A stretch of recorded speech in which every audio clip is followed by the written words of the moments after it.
saya meminta beliau menjadi ketua Lazisno ini, yaitu untuk menghemat overhead supaya tidak perlu ada budget dari Lazisno ini untuk ketuanya, karena Bani Hashim dan Bani Abdul Thalib ini haram menerima sedekah. Assalamualaikum warahmatullahi wabarakatuh.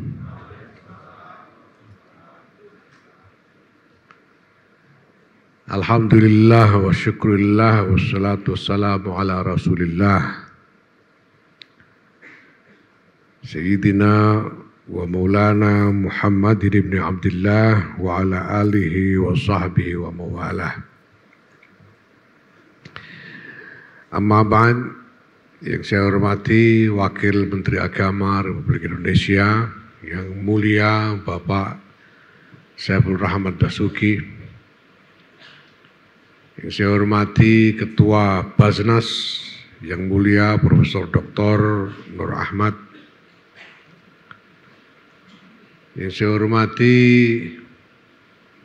jajaran pengurus besar Nahdlatul Ulama yang hadir, yang mulia Khatib Am, pengurus besar Nahdlatul Ulama Hadratus Syekh Kiai Haji Nurul Yakin, yang saya hormati jajaran Tanfidiyah, ada Wakil Ketua Umum Pak Amin Said Husni, jajaran Ketua ada Kiai Masyuri Malik, Pak Khairul Sar Rasid, Pak Umar Syah, ada Wakil Kesekjen Pak Nur Hidayat, Pak Faisal Saimima dan lain-lain. Alhamdulillah. Ada Pak Dirjen, saya tidak tahu Dirjen apa ini, pokoknya Dirjen aja, Kementerian Kesehatan, yang juga Ketua Tanfidiyah PBNU, Dr. Agus Zainal Arifin.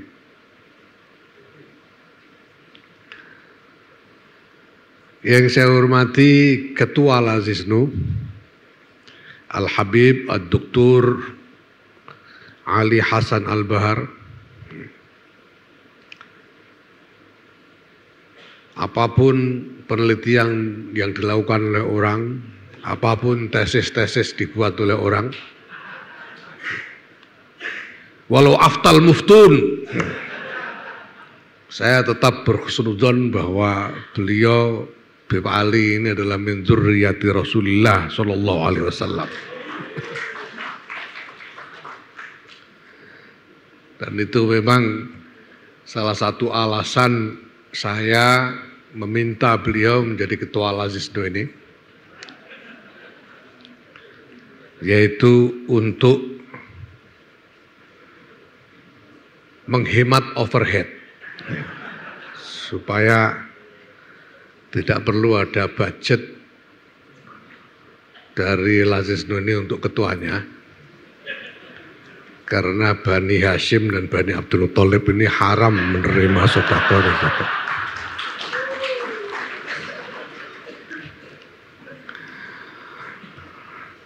Ya pokoknya husnudzonnya begitu.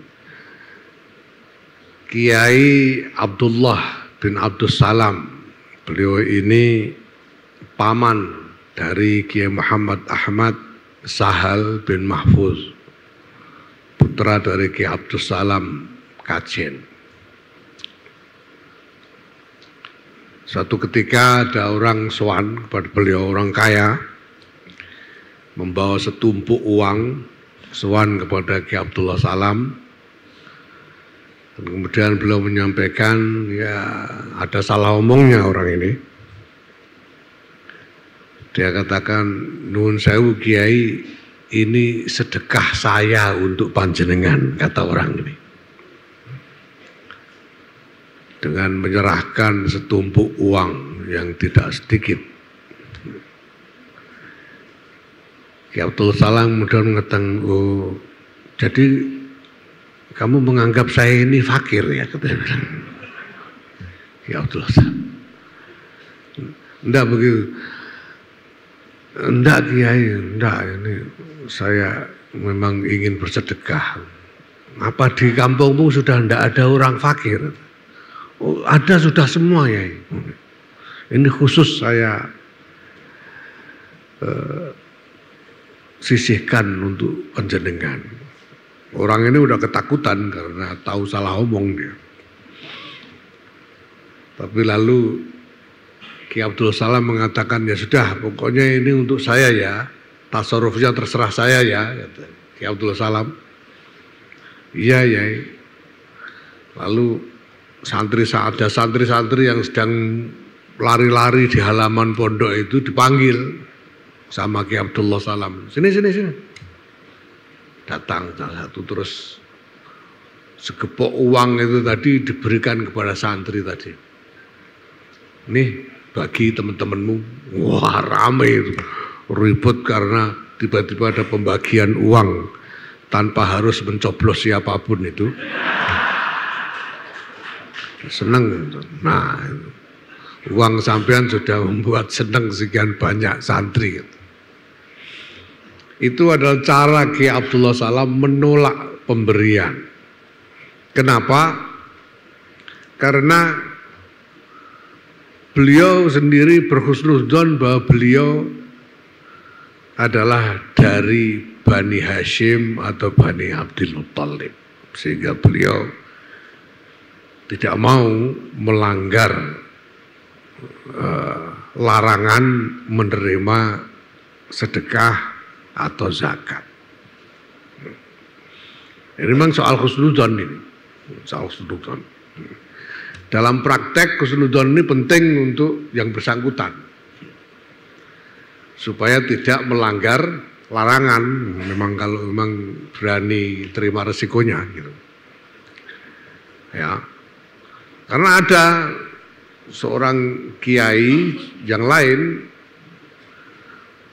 cerita ke saya, katanya ada orang datang ke saya, dia bilang katanya saya ini termasuk zuriyah Kanjeng Nabi dari silsilah yang ke-39 atau berapa gitu. Terus saya bilang, enggak mungkin, enggak percaya saya. Loh enggak, ini saya punya catatannya, itu ngarang itu pasti, enggak mungkin, enggak. Terus saya tanya, kenapa kok sampean nolak? Kan lumayan kalau sampean diakui sebagai dzurriyyah Kanjeng Nabi, saya bilang. Lumayan gimana, rugi saya. Rugi gimana? Loh kalau saya dzurriyyah saya tidak boleh terima zakat, dan repot saya. Ada yang begitu. Ya ini untuk lah, sementara dalam muamalah ini sebetulnya yang yang relevan secara fikih ini ya paling-paling kepastian nasab itu sampai kakek atau kakek buyut lah maksimal. Yang relevan tuh. Selebihnya itu sebetulnya secara aplikasi fikihnya itu tidak relevan. Relevannya itu untuk apa? Untuk memastikan wali nikah itu yang supaya kalau ada yang nikah walinya jelas, ya, nasabnya jelas tuh. Kalau di atas Mbah Buyut itu masa canggah jadi wali nikah kan tidak mungkin. Jadi tidak perlu dicek sudah kalau sudah di atas. Nah, jadi alasan saya yang lain, saya meminta Habib Ali untuk menjadi ketua Al-Aziznu ini karena saya tahu bahwa sudah agak cukup lama, bertahun-tahun sebetulnya Habib Ali ini berfungsi sebagai diplomat swasta. Jadi nggak ada yang nyuruh, nggak ada yang gaji, dia praktek diplomat sendirian gitu aja, itu bertahun-tahun begitu. Dan saya sendiri telah berpikir bahwa mengenai zakat, infak, sedekah ini kita perlu memperluas arena. Lebih-lebih dalam konteks globalisasi ini, sehingga kita butuh menjangkau arena engagement, arena hubungan kerjasama, persinggungan yang lebih luas termasuk di arena internasional. Nah, itu yang saya harapkan menjadi peran yang bisa dilakukan dengan baik oleh Dr. Ali Hasan Al-Bahar ini karena reputasinya.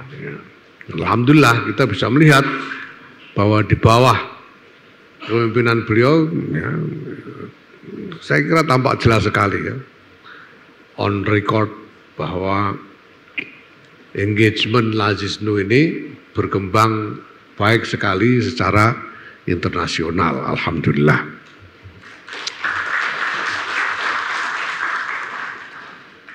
Nah, tetapi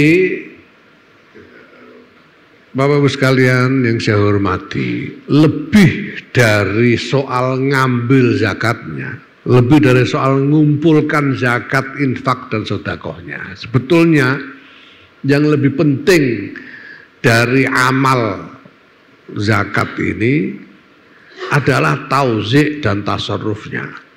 Itu yang lebih penting. Apalagi sekarang ketika ada konstruksi baru tentang amil zakat ini. Kalau dulu kan amil zakat itu ya imam dan seluruh rakyat wajib taat kepada struktur yang ditetapkan oleh imam dalam soal zakat. Makanya kemudian ada bagian yang diperbolehkan untuk diambil buat kepentingan amil yang ditunjuk oleh pemerintah. Dulunya begitu. Tapi kita tahu bahwa kemudian sekarang konstruksi sosial politik, konstruksi kenegaraan telah berubah sedemikian rupa, sehingga hal-hal yang menyangkut masalah keagamaan termasuk masalah zakat ini juga mengalami penyesuaian-penyesuaian. Di Mesir saja saya tidak tahu, mungkin tidak ada lagi satu badan amil zakat tunggal yang monolitik yang ditetapkan oleh pemerintah. Nyatanya Al-Azhar punya Baitul Zakah sendiri. Nah, maka ini sebetulnya harus kita pahami dan kita hayati lebih dalam. Dulu itu amil itu tanggung jawabnya nggak gitu-gitu amat, yang tanggung jawab imam. Wong amil cuma ditunjuk, diangkat oleh imam. Dan memang semua rakyat diwajibkan untuk menyerahkan zakat, ya, mereka yang memang sudah punya harta sesuai nisab, mencapai nisab, memang wajib menyerahkan kepada amil yang ditunjuk oleh pemerintah. Kalau tidak mau diperangi, kalau nggak mau dianggap bugot, seperti yang dilakukan oleh Sayyidina Abu Bakar radhiyallahu an kepada para tarikus zakah. Nah, sehingga ya amil ini sekedar menjalankan tugas dari imam. Nah, tapi sekarang ini amil itu nyari-nyari kerjaan sendiri. Kalau NU ini enggak membentuk Lazisnu, enggak ada tanggungan, udah. Enggak wajib juga. Siapa wajibkan NU bikin Lazisnu? Enggak ada. Kalau kita tidak membentuk lazis, enggak dosa. Karena sebetulnya enggak wajib.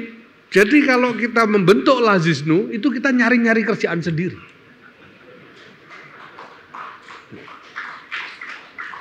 Kita bikin lazis. Nyari-nyari kerjaan sendiri itu berarti juga nyari-nyari tanggung jawab sendiri. Dan itu berarti tanggung jawabnya harus kita spikul sendiri. Tidak bisa kita buang badan kepada pihak lain. Ini sebetulnya dalam perspektif ini masalah bahaya Al-Aziznu ini.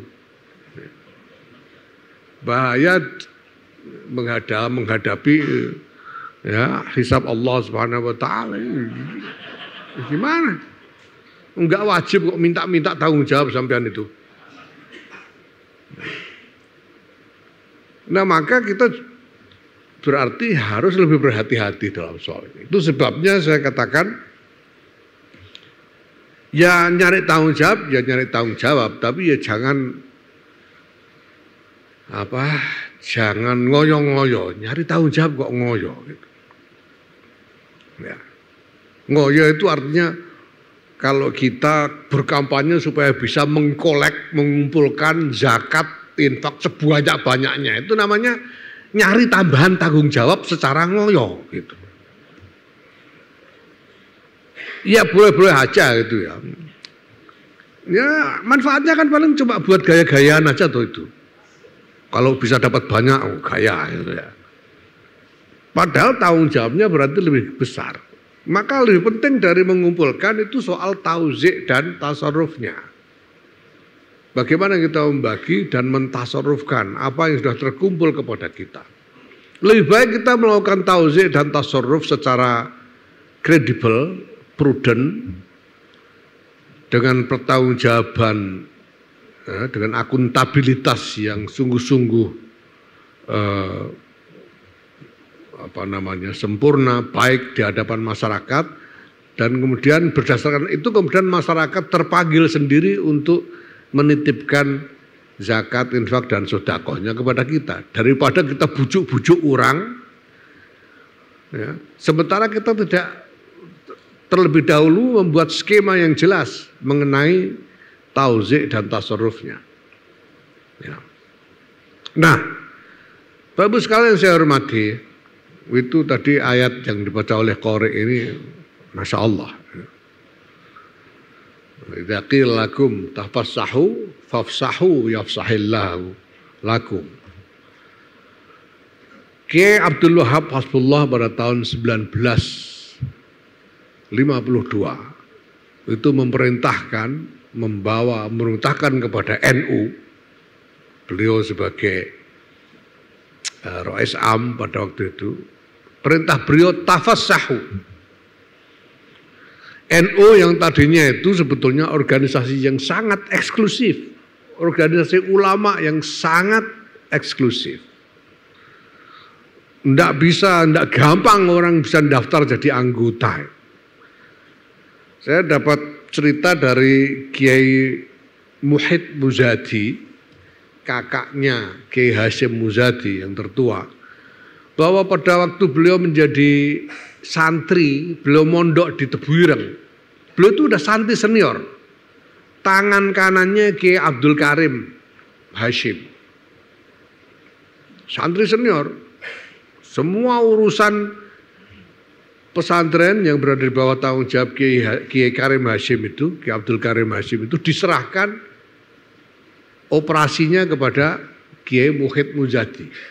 Tapi bahkan saat itu kata Kiai Muhid, beliau belum bisa menjadi anggota NU. Belum bisa. Belum diterima. Dan nggak boleh ikut rapat karena bukan anggota. Jadi kalau ada rapat beliau cuma nguping dari luar.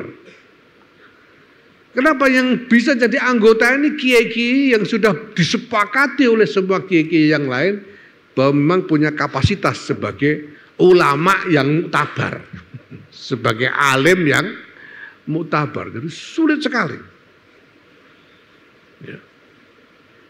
Walaupun kemudian jelas kelihatan mutu kepemimpinannya jelas sekali. Kita tahu yang ada di sana Hadratus Syekh Kiai Hasyim Asy'ari, Kiai Abdul Wahab Hasbullah, Kiai Bisi Sansuri, Kiai Ridwan Abdullah, Kiai Maksum dan seterusnya.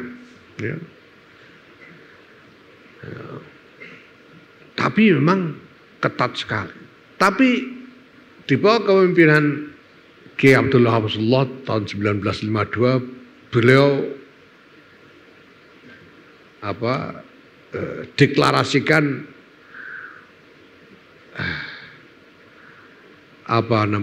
tafassuh, tafassahu. maka NU dinyatakan sebagai partai politik, dan dengan begitu lalu secara instan yang tadinya ini organisasi ulama yang eksklusif menjadi organisasi massa yang luas sekali karena tidak butuh prasyarat, pokoknya mau nyoblos gambar jagat ya NU dia itu. Sehingga NU yang tadinya menjadi organisasi yang sebetulnya dalam kenyataan itu lokal tiba-tiba menjadi nasional dan memperoleh suara sampai 18% pada pemilu 1955 ya, yang tidak pernah bisa dicapai oleh partai manapun yang mengatasnamakan NU sampai sekarang 18%.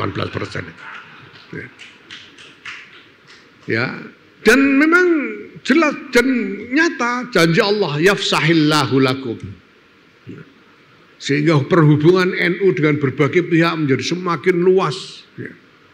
Kesempatan menjadi semakin luas sampai sekarang.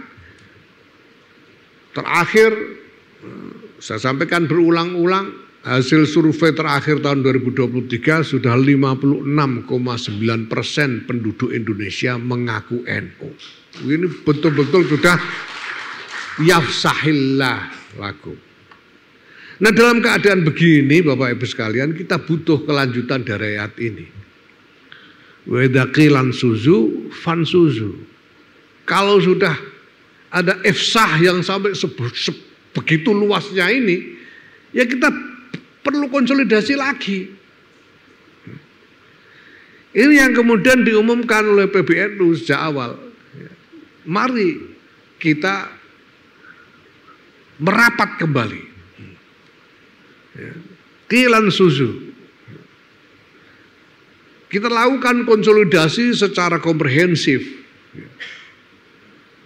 Sedemikian rupa supaya apa? Supaya terbentuk meritokrasi. Yarfa'illahu alladhina amanu minkum walladhina utul ilma darajat. Itu artinya terbentuk meritokrasi sehingga orang yang kemudian mendapatkan kedudukan dan tanggung jawab itu memang persis didasarkan pada kapasitasnya masing-masing. Jadi orang mendapatkan kedudukan dan tanggung jawab tidak lagi keramat gadul lah pokoknya. Jadi memang dia punya kapasitas. Itu namanya meritokrasi. Sistem ini yang sedang kita bangun sekarang. Nah, maka kita lakukan konsolidasi komprehensif mulai dari konsolidasi tentang tata laksana dan tata kelola, konsolidasi mengenai sumber daya, baik sumber daya aset maupun sumber daya manusia, dan konsolidasi agenda-agenda. Nah, sekarang ini yang saya minta kita lakukan bersama-sama. Pengurus Besar Nahdlatul Ulama sudah mensahkan belum lama ini akhir Juli yang lalu mengesahkan rencana strategis nasional Nahdlatul Ulama sampai dengan 3 tahun ke depan, 2024 sampai 2027. Sudah ada ini Renstra Nasional. Di situ ada agenda-agenda yang secara sistematis diformulasikan sedemikian rupa untuk bisa diimplementasikan. Nah, maka terkait dengan ini, Bapak Ibu sekalian, pertama, bahwa Renstra Nasional ini sekarang dalam proses untuk dijabarkan, di breakdown menjadi rencana-rencana strategis di tingkat daerah. Apakah itu di tingkat provinsi, di tingkat PW, maupun di tingkat kabupaten kota atau di tingkat PC, di mana-mana. Ini sedang berlangsung. Nah, dalam konteks Rakernas Lazisnu ini, yang ingin saya minta kepada Lazisnu adalah untuk memikirkan skema tauzik dan tasarruf itu ya dalam kaitannya atau yang merujuk kepada rencana strategis NU yang sudah disahkan itu. Ya. Supaya nanti kelihatan bahwa apa yang dilakukan oleh Aziz ini mencerminkan rencana strategis nasional Nahdlatul Ulama itu. Ya. Nah dari situ akan kelihatan nanti akan muncul meritokrasi, ya, akan muncul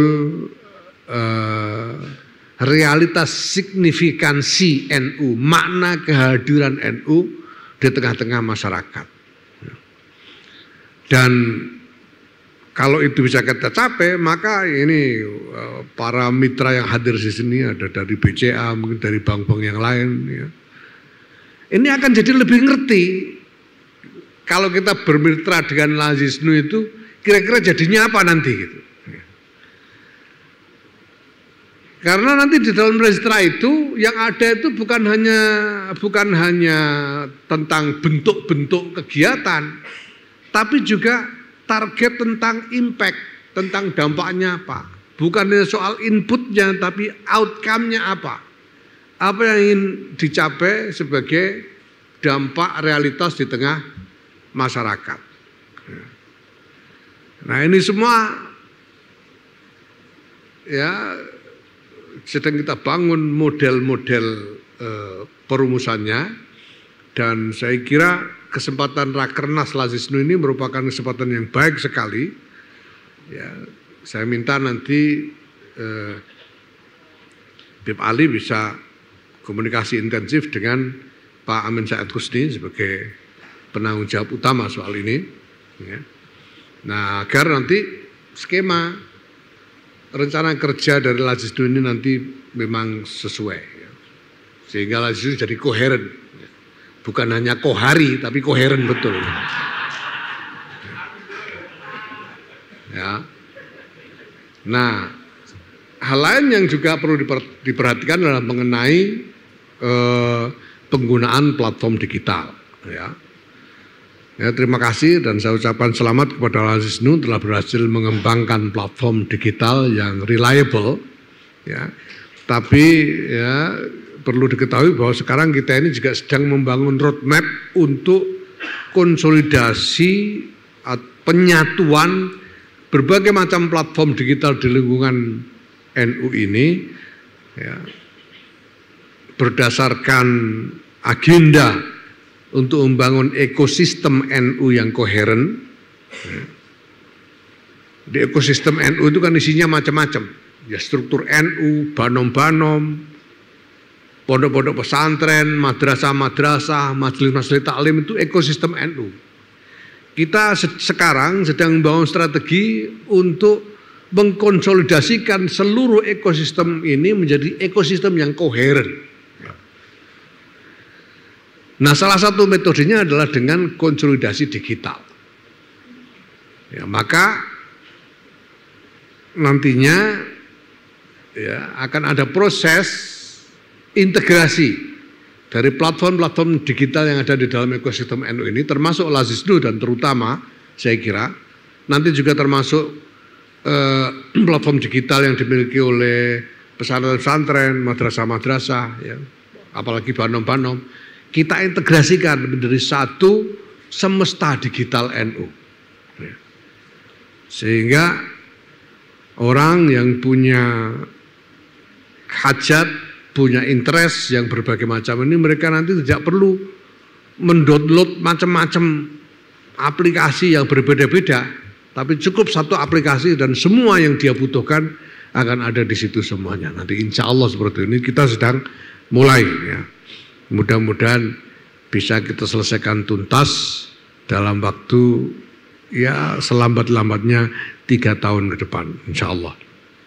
Nah, saya kira Pak Amin Said ini perlu didorong juga supaya penanggung jawab platform digital Lazisnu ini mulai engage dan berkomunikasi dengan tim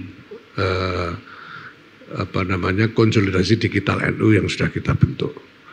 Bapak sekalian saya hormati, melihat partisipasi yang ada dalam Rakernas ini, sebagaimana yang dilaporkan oleh Bib Ali tadi, Saya merasa berbesar hati, ya. Ini sangat istilahnya apa?